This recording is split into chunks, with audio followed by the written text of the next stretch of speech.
Oh, can't think of the next question. My first one, so That's it'll be my third one. really. Yeah. So our first one went on this morning. Oh, really? It was a ProMaster van. Uh-huh. And then the second one I just did earlier, about 2 hours ago, that other semi that came in, Yeah, black yeah. one. Yeah, talked to him. Hey, I got to talk to my trucker buddy. Oh, well, I don't know. I saw one come in, but it was late. I didn't see what Yeah, color it's it a was. dark charcoal gray. Had the load behind it. No, he just bobtail. He left his trailer down there by the front where There you was check one. in. There was one pulled in Yeah, a day or two I haven't seen that. in the evening. I haven't seen that. All right. Well, we're sitting here with Judd. He's where are you from? Tennessee? Bristol, Tennessee. Bristol. Oh, I'm gonna get some tickets from him. You been to the race? Many times. Many times. I go to the Fort Worth. I live here now. Yeah. It's a DFW. I go to the Fort Worth race all the time. Yeah. So how'd you find out about the RTR stuff? Traveled out west with a friend last April.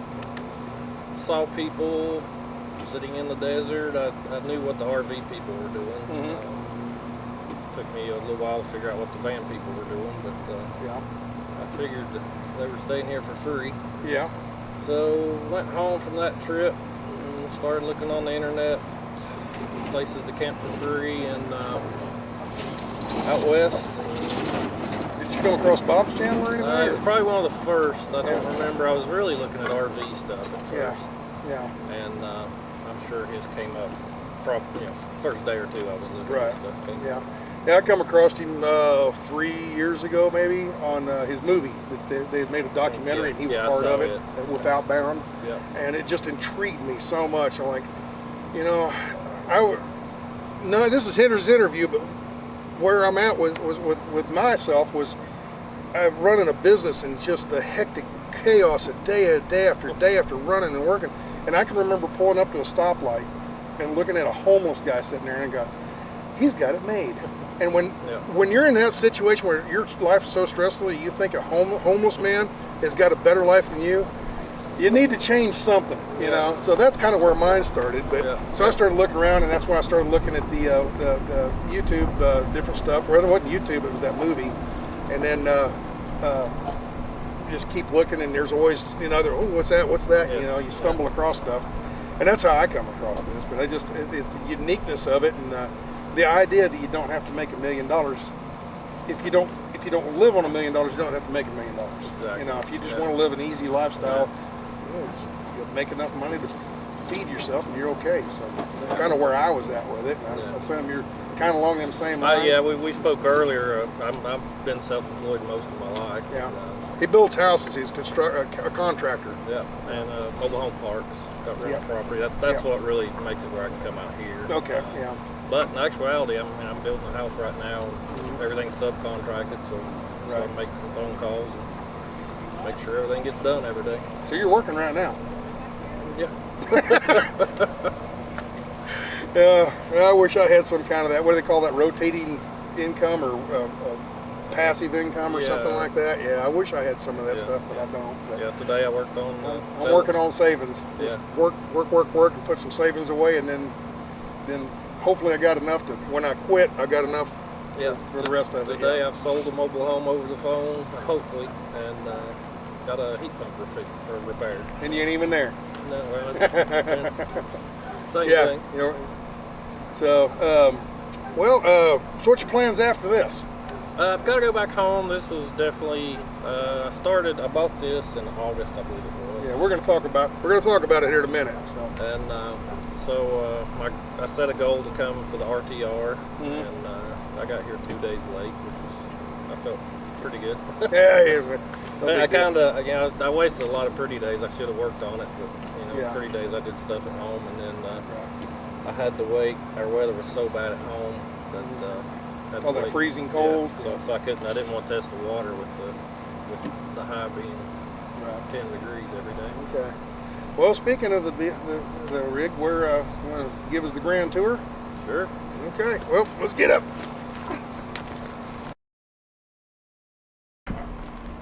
Okay. What year is it? 2008. 2008 Chevy. GMC. GMC. All right. Same difference. And it's a box truck, like like a plumber's truck or something? Yeah, I tell people basically like a U-Haul. U-Haul, okay, yeah. And so let's peek inside, I guess.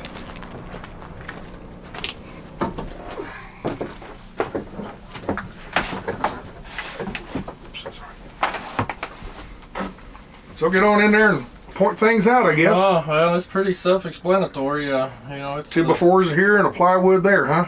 Yeah. So what's this ceiling out made out of? Tongue and groove. I'm not sure what you'd actually call it, but beadboard, maybe. Probably, yeah. Okay, beadboard. And then I recognize this stuff. That's in your bathroom stalls and stuff, and it's waterproof. I did that. I wanted something. It's kind of a fiberglass, plasticky kind of material. Really durable. Just a simple kitchen sink from Walmart or Home Depot, right? Yeah, I may change that. That was just kind of thrown in here to get on the road. And this is a shower pan from Home Depot too? Yep, 5 foot by 3 foot. And a composting toilet, which everybody's seen those and knows all about those. So. Yep. So far seems to work really well. Right. And then where's this RV refrigerator? No, it's just a dorm style. Oh, okay. Runs off the inverter. Home Depot too, or Lowe's or whatever, big box. Yeah. Okay. And then it uses very, very minimal electricity. So far, it's worked really well. How much solar do you have? 400 watts. The batteries, I've got about 450 amp hours. All right. Now, TV, of course. Is this the door through the cab? Yeah, it slides. Slides over. Backwards and forwards. Yeah, it gets all the way open. Okay. Yeah. It's probably easier to just step out and go around. I usually do. I've kept that shut most of the time. That's kind of an escape pod if something's going on outside. Yeah, some people, you can always get to the driver's seat without getting outside. If it's late, a rest area, you can just hop through here, but you can feel a ton of heat coming through there. I need to get some reflectors or something. Right. Yeah. Actually, it's cold. Or it's not real hot outside, but yeah. You got it well insulated in the walls. Huh? I don't turn the heat on it at night. It stays plenty comfortable enough, and it stays. Let's see, what time is it? It's 2 o'clock here. It was actually, I felt a little chilly up to about 30 minutes ago. Really? Okay. All right. Well, I remember you had something out back. What was? Is it this wall right here folds out? Yeah, it goes down. Let's go outside and look at it.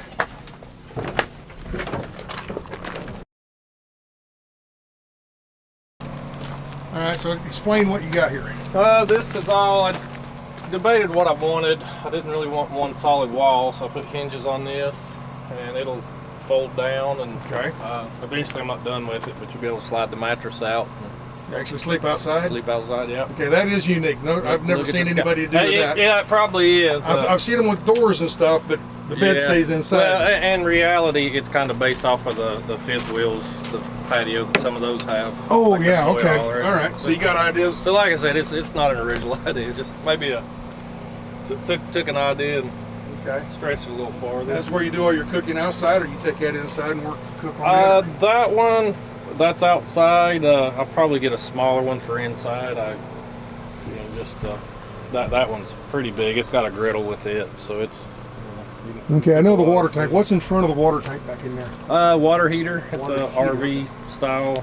The water heater and the heat to heat it with is a RV too. Very good.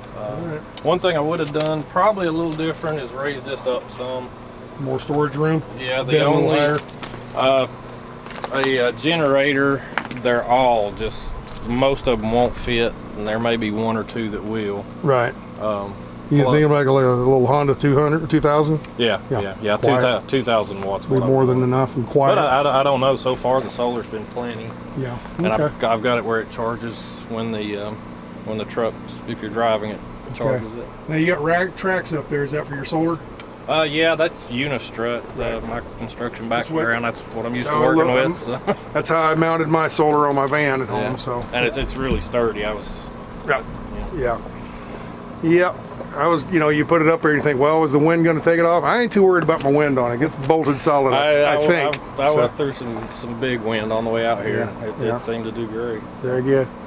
Well, all right. And why do you only got one light up there? Usually they have three. I don't know. I have no idea. Maybe it's not big enough to be considered a commercial vehicle. I So. don't know. I never even paid any attention. Truck drivers notice that kind of stuff. Oh yeah, sure, yeah. Yeah. So, all right, well, Jed, we appreciate it, and have fun heading back to wherever you're heading to. And you gonna do this full time anytime soon? I don't know if I'll do it actually full time, but I'll get most of the time. Most of the time. Yeah, Very I gotta good. go back, finish this house up, and get some things in order, and hopefully my main goal is to be gone the hottest months and the coldest months. Right. Yeah, I got a guy that I work with, truck driving. He's a retired Teamster, so he's got pension and Social Security. He drives for fun. Yeah. And he only drives when it's 70 degrees. Summertime, when it's 100 degrees, he's at home in the air conditioner. Winter, when it's cold and snowy, he's home in the air in the heater. And he works spring and fall, and it's nice to be able to do that. That's what I've been fortunate to be able to do that. But the problem is I've been sitting at home, 2 months at a time when it's really cold. So I thought, well, why not go out west and work 70 degrees? And for people that aren't from there, Bristol is a beautiful, beautiful area. That whole 81 drive up through there is just gorgeous up through there. Yeah. So, all right, well, thank you much, and appreciate your time, and I'll let you get back to relaxing and recreating and relaxing. Yeah. So, all right, take care, and thank you very much. Bye-bye. Appreciate it.